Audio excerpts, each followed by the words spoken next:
syurga dan neraka adalah merupakan tajuk yang paling sedikit dibicarakan oleh manusia pada hari ini. Sangat berbeza dengan zaman salaf, apabila syurga dan neraka adalah tajuk yang sangat kerap disebut dan dibicarakan oleh mereka. Anak-anak dan sahabat-sahabat yang dikasihi sekalian, di dalam hadis yang diriwayatkan daripada Abdullah bin Mas'ud radhiyallahu ta'ala anhu, sahabat Nabi sallallahu alaihi wasallam yang meninggal dunia pada tahun 32 Hijrah, bahawa Rasulullah sallallahu alaihi wasallam bersabda, "Al-jannatu aqrabu ila ahadikum min syiraki na'lih." Al-jannah, kata Nabi sallallahu alaihi wasallam, "Al-jannatu aqrabu ila ahadikum." Syurga itu adalah lebih dekat kepada salah seorang daripada kalian min syiraki na'lih, daripada tali kasut yang dipakainya. Wan naru mislu zalik, dan demikian juga dengan api neraka. Hadis riwayat Al-Bukhari. Maksudnya ialah Nabi SAW di dalam hadis yang sahih ingin memaklumkan kepada kita bahawa syurga dan neraka sangat dekat dengan kita semua.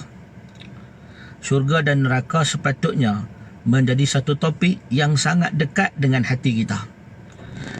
Syurga dan neraka sepatutnya menjadi sangat dekat dengan pemikiran kita, dan juga menjadi dekat dengan perhatian kita.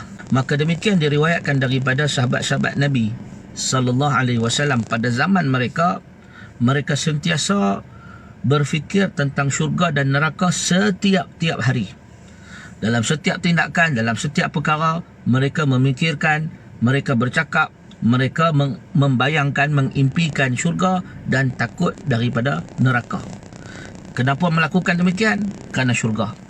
Kenapa meninggalkan perbuatan sedemikian? Kerana takut neraka. Demikianlah perbahasan syurga dan neraka ini begitu sinonim, signifikan, begitu memberi impak dan kesan yang besar dalam kehidupan golongan salafus salih, golongan generasi yang disebut sebagai generasi terbaik dalam Islam, generasi sahabat, tabi'in dan tabi'in. Tetapi pada hari ini, sebagaimana yang disebutkan tadi, kerana kita berada di zaman fitnah, perbahasan syurga dan neraka sangat janggal dan terasing. Seolah-olah kita akan diketawakan apabila banyak bercakap tentang syurga dan neraka, seolah-olah bermimpi di siang hari, tidak berpijak di bumi realiti. Takrif syurga dan neraka. Mahya al-jannah. Apa dia syurga? Syurga, sebagaimana yang disebut di dalam bahasa Arab, disebut dengan kalimah al-jannah. Al-jannah hiya al-bustan. Dalam bahasa Arab, maksud jannah ni ialah al-bustan. Bustan, apa dia al-bustan? Al-bustanun kathir al-ashjar. Pokok yang kebun yang banyak dengan pokok. Jannah ni dalam bahasa Arab bermaksud al-bustan, taman. Taman yang hijau, kathirul ashjar, yang banyak pokok. Taman yang hijau yang banyak pokok. Anak-anak yang dikasihi sekalian, kenapa syurga disebut sebagai bustan, taman? Kenapa syurga disebut sebagai jannah, kebun? Ini adalah kerana Al-Quran diturunkan di dalam bahasa Arab. Agama ini dipilih bahasa komunikasi untuk menyampaikan Islam dalam bahasa Arab. Maka bila Al-Quran diturunkan dalam bahasa Arab, Nabi menyampaikan hadis di dalam bahasa Arab, maka maksud agama ini disampaikan kepada manusia melalui perantara bahasa Arab. Dan orang-orang Arab, tidak ada sesuatu pun yang lebih menggembirakan mereka, membahagiakan mereka, daripada memiliki kebun yang hijau yang banyak pokok. Ini adalah merupakan utopia ataupun kemuncak impian seorang yang duduk di tanah Arab di padang pasir. Bayangkan anak-anak dan sahabat-sahabat duduk di padang pasir yang kering kontang. Maka tidak ada apa yang diinginkan oleh anak-anak atau daripada sahabat-sahabat, melainkan memiliki kebun yang penuh dengan pokok-pokok hijau yang subur, ada sungai yang mengalir bagi menghilangkan dahaga, bagi menghilangkan kepanasan badan, bagi menyegarkan diri. Maka sebab itu, perkataan jannah atau syurga digambarkan di dalam Al-Quran, digambarkan di dalam hadis sebagai jannah atau bustan yang dipenuhi dengan kebun-kebun hijau, pokok-pokok buah-buahan dan sungai-sungai yang mengalir. Walau bagaimanapun, kata para ulama, ini adalah maksud bahasa, iaitu maksud yang digambarkan oleh Allah dan Rasul kepada manusia. Syurga itu bagaimana bagi orang Arab. Manakala syurga yang sebenar maksudnya ialah suatu tempat yang kekal abadi, yang di dalamnya dipenuhi nikmat yang diinginkan oleh manusia dan ditambah nikmat tersebut dengan nikmat yang berganda. Ini yang disebut oleh para ulama bahawa al-jannatu fi syara', bahawa syurga dari sudut agama, hiya darul na'im, ia adalah negeri atau tempat yang dipenuhi nikmat, allati a'adaha Allah fil akhirah lil mu'minin al-muttaqin, yang disediakan oleh Allah Subhanahu wa taala lil mu'minin, kepada orang-orang yang beriman, al-muttaqin, kepada orang-orang yang bertakwa.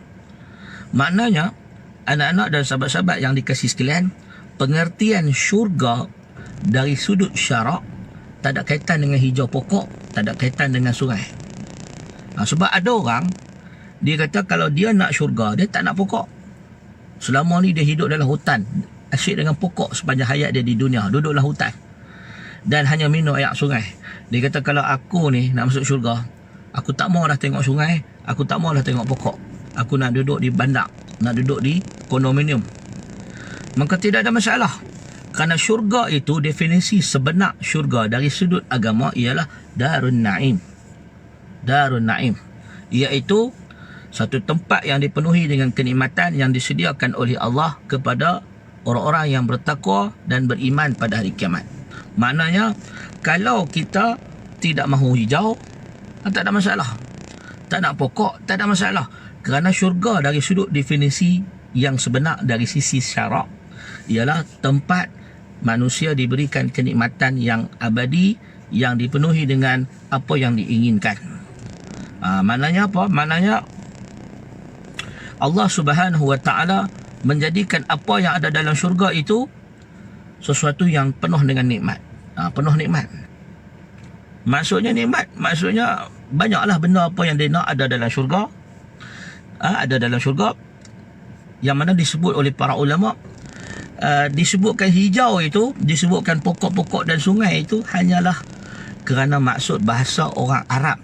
Sebab orang Arab, sebab Al-Quran diturunkan pada awal-awal kepada orang Arab, Nabi berbangsa Arab, maka diterjemahkan oleh Al-Quran dalam bahasa yang difahami oleh orang Arab. Syurga itu bagaimana?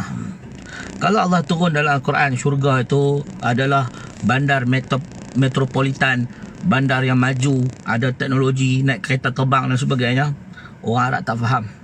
Mereka tak beriman dengan Nabi. Islam tak sampai kepada kita. Maka Allah berbicara dengan orang Arab dengan bahasa yang dapat difahami oleh mereka. Syurga itu ialah suatu tempat yang dipenuhi dengan sungai yang mengalir, tumbuh-tumbuhan, buah-buahan, pokok-pokok yang menghasilkan buah-buah yang enak dan sedap dimakan. Maka orang Arab pun takjub dengan tempat yang sebegitu dan ingin pergi ke tempat tersebut, kerana tidak ada tempat itu di tempat mereka. Maka sebab itu Allah pilih bercakap dengan manusia, berkomunikasi dengan manusia dengan bahasa yang difahami oleh mereka. Tetapi Allah kata kullama ruziku minha min samaratin rizqan. Setiap kali orang-orang yang ada dalam syurga dapat buah-buahan, makanan yang pernah mereka dapat buah-buahan dan makanan daripada Allah dalam syurga, qalu hadzal ladzi ruziqna min qabl. Mereka akan berkata, buah-buahan ni dulu kami pernah dapat masa di dunia. Wa utu bihi mutasyabiha. Maknanya mereka diberikan buah-buahan yang serupa dengan apa yang mereka mahukan. Maknanya dulu di dunia makan durian, di syurga pun ada durian, kata para ulama. Wa utu bihi mutasyabiha, dan diberikan kepada mereka buah-buahan yang serupa dengan apa yang pernah mereka makan dahulu.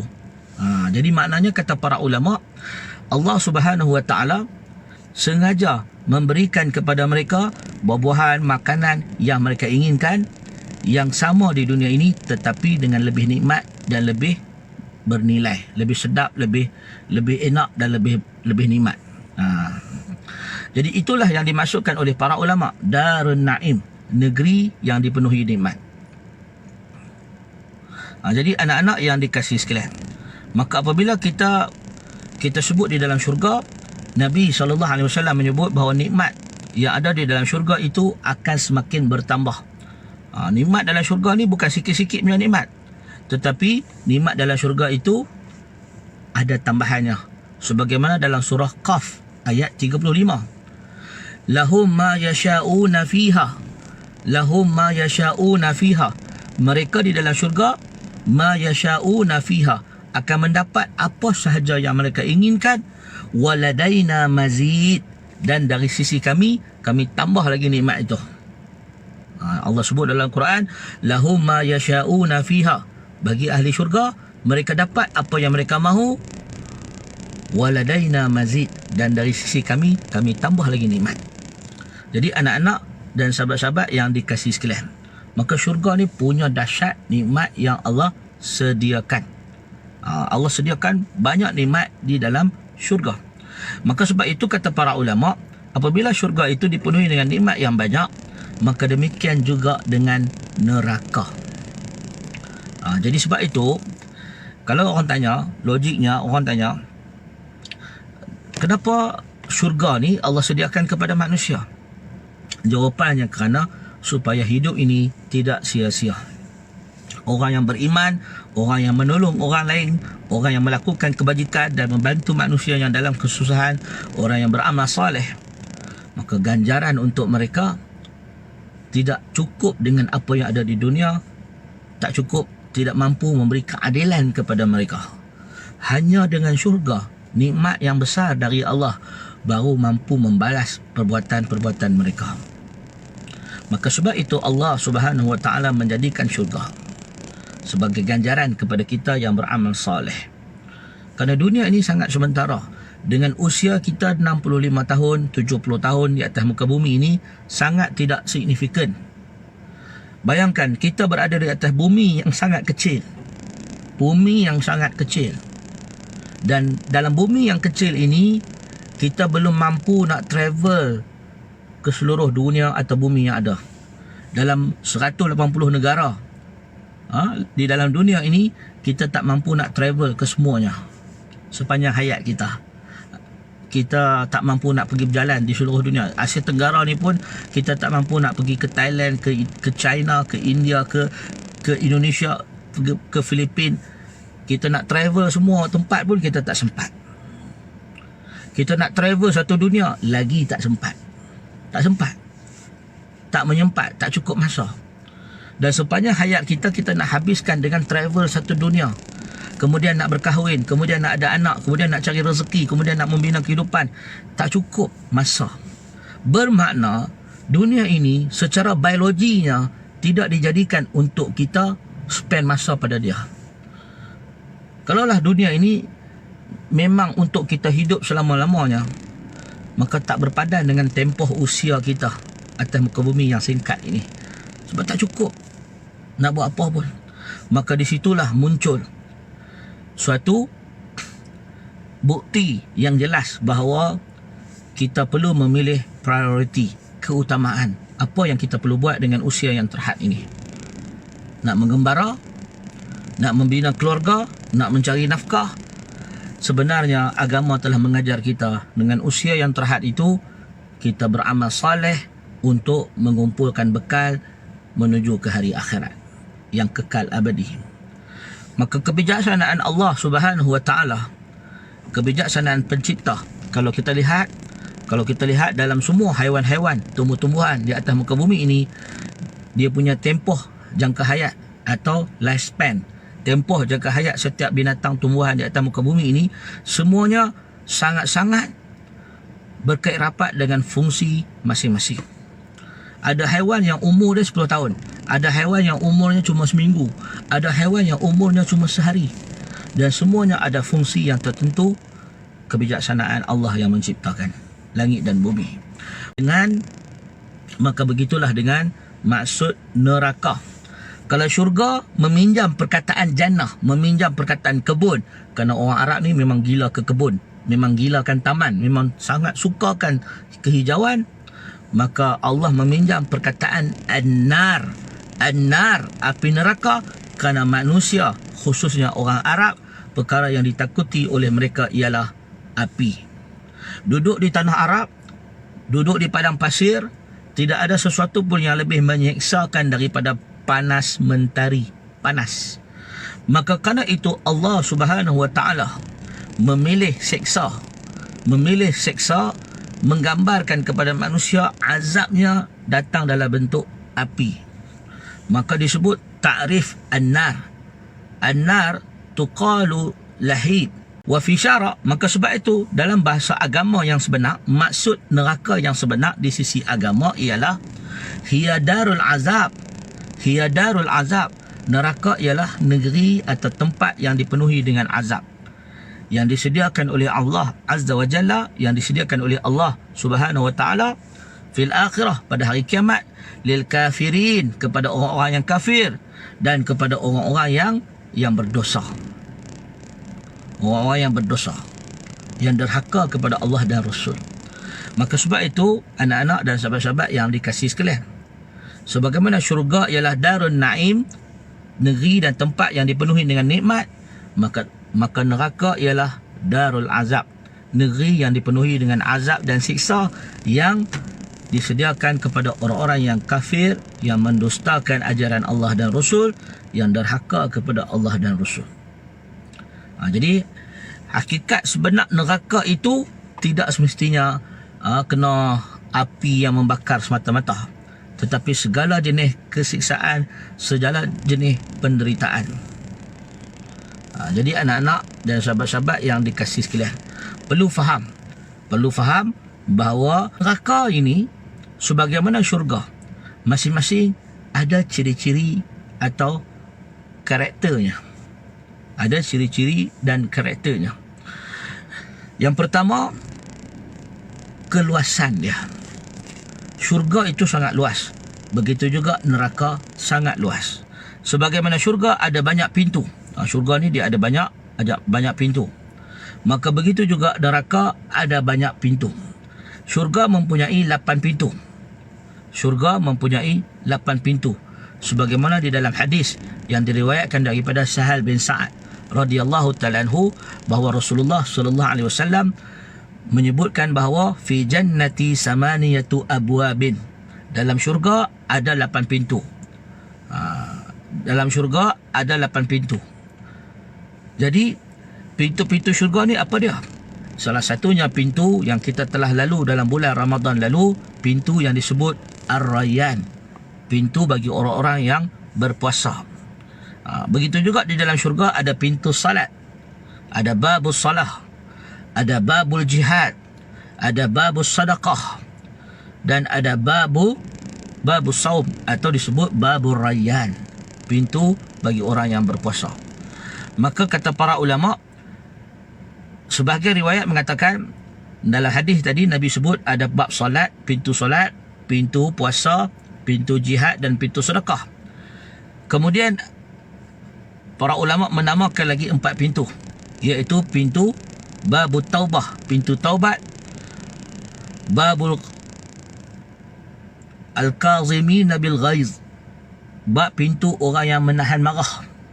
Dalam syurga ada pintu orang yang menahan marah. Ada yang siapa duk dia tak marah. Bila orang menimbulkan kemarahan dia tahan marah. Al-kazimin bil ghaiz, orang yang menahan marah. Pintu orang yang menahan marah. Babur radin, pintu redha. Pintu redha. Wabul aiman, pintu kanan. Pintu kanan ni pintu yang special. Allazi yadkhulu minhu man la hisab alaihi. Orang yang masuk pintu babul aiman, pintu kanan ni pintu yang orang yang masuk tanpa hisab. Jadi para ulama menyebutkan bahawa pintu-pintu syurga ini ada yang 4 disebut dalam hadis, yang lagi 4 tak disebut dalam hadis. Ulama memberikan pandangan berdasarkan pendapat mereka. Ada yang kata pintu yang ketiga tu adalah pintu zikir, pintu zikri, pintu zikir. Ada yang kata pintu babul ilm, pintu ilmu dan sebagainya. Jadi macam-macam lah. Jadi anak-anak yang dikasih sekalian, jadi yang disepakati ada 4 saja: babul salah, babul jihad, babul sedekah, babul rayan. Ini sabit dalam hadis. Yang lagi 4 lagi ulama berbeza. Ada yang kata pintu aiman, babul aiman, pintu belah kanan yang masuk syurga tanpa hisab. Ada yang kata pintu babul al-kazimina bil ghaiz, pintu yang orang yang menahan marah. Ada yang kata pintu ar-radin, pintu orang yang redha. Babul taubah, pintu taubat. Babul zikri, pintu orang yang berzikir. Babul ilmi, pintu orang yang menuntut ilmu. Dan beberapa lagi pendapat para ulama tentang nama pintu syurga. Baik anak-anak dan sahabat-sahabat yang dikasihi sekalian, maka sebagaimana syurga ada banyak pintu, neraka juga ada beberapa pintu. Neraka pun samalah, ada banyak pintu. Kenapa pintu-pintu ni untuk apa? Pintu-pintu ini menunjukkan tentang jenis-jenis kesalahan. Manusia akan dimasukkan mengikut kesalahan masing-masing ke pintu yang sesuai. Pintu yang sesuai. Sebagaimana syurga ada darajat, ada tingkatan, maka neraka juga ada darakat. Darakat tu maknanya berapa kedalaman. Syurga ada darajat. Darajat ni tingkatan. Neraka ada darakat, kedalaman. Ada tingkatan dalam dia. Makin banyak dosa, makin tenggelam ke dalam. Jadi kata para ulama, pintu neraka ada banyak. Pintu neraka ada banyak. Syurga ada 8 pintu, maka neraka kata para ulama ada 7 pintu. Neraka bukan 8. Neraka ada 7 pintu. Laha sab'atu abwabin. Laha sab'atu abwabin, kata Allah. Neraka ini ada 7 pintu. Likulli babin minhum juz'un maksum. Dan setiap pintu itu disediakan untuk golongan-golongan yang tertentu yang derhaka kepada Allah. Jadi dalam hadis riwayat Ahmad kata Nabi SAW, li jahannama sab'atu abwabin, sesungguhnya pintu neraka itu ada 7 pintu. Babun minha salla sayfahu ala ummati, dan ada di antara pintu tersebut pintu yang orang-orang yang akan masuknya ialah orang yang mengancam umat aku, kata Nabi, dengan pedang. Orang yang membunuh umat Nabi dengan pedang. Anak-anak dan sahabat-sahabat yang dikasih sekalian, kalau syurga ada 8 pintu, maka neraka ada 7 pintu. Neraka ada 7 pintu. Adapun nama pintu-pintu tersebut atau pintu apa, maka ulama mendiamkan diri dalam masalah ini kerana tidak banyak riwayat yang mengisyaratkan hal tersebut.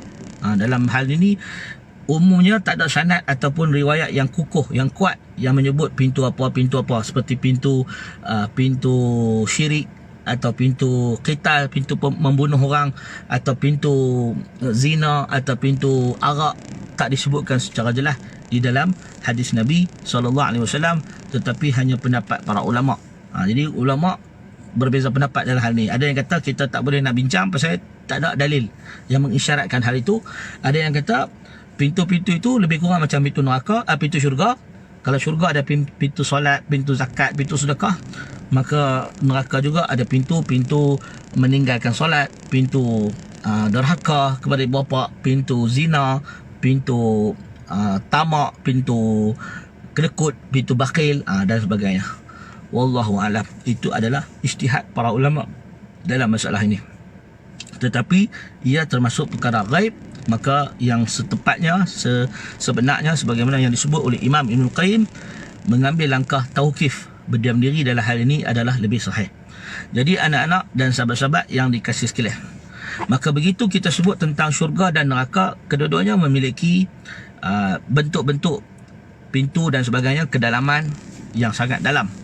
Disebutkan di dalam hadis riwayat Muslim, kalau dicampak batu daripada atas neraka itu, daripada atas neraka atau pinggir neraka, tebing neraka tu, di tepi tebing neraka tu kita campak jatuh ke dalam dasar neraka, batu itu akan melayang-layang selama 70 tahun, kata Nabi SAW, sebelum sampai ke dasarnya.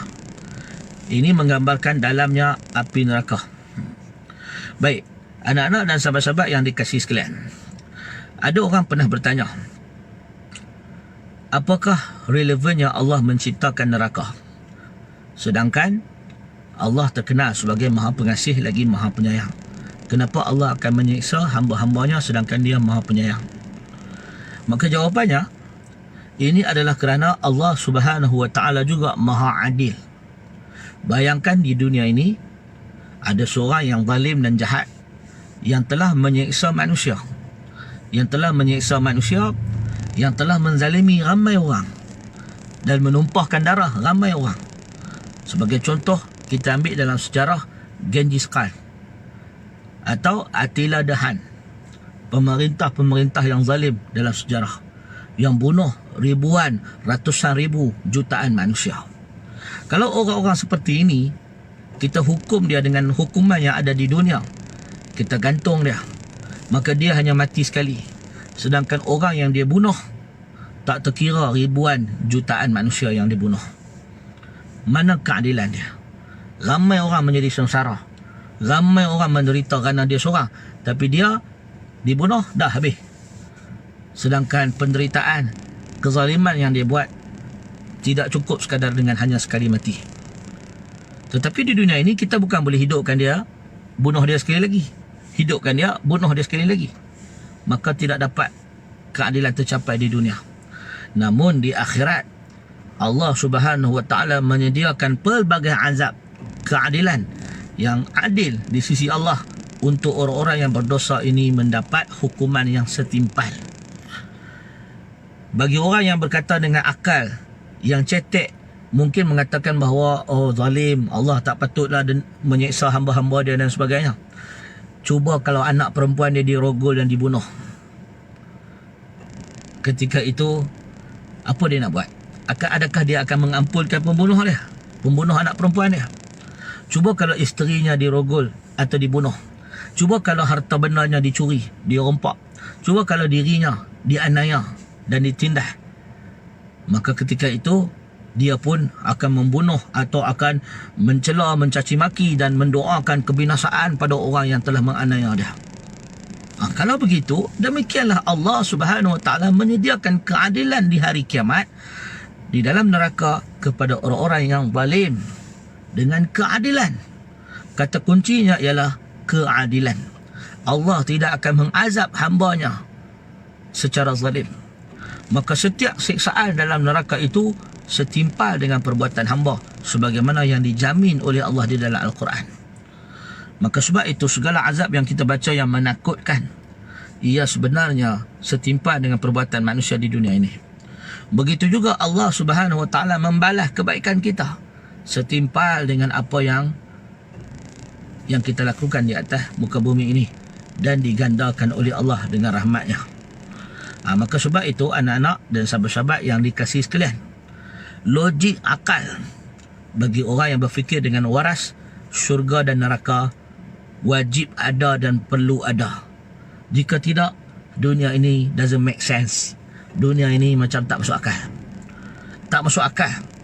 Kita dilahirkan sebagai rakyat miskin, tak masuk akal. Orang di Palestin ditindas, tak masuk akal. Orang di Syria dibunuh dan terpaksa meninggalkan kampung halaman, berhijrah kerana negara mereka berperang.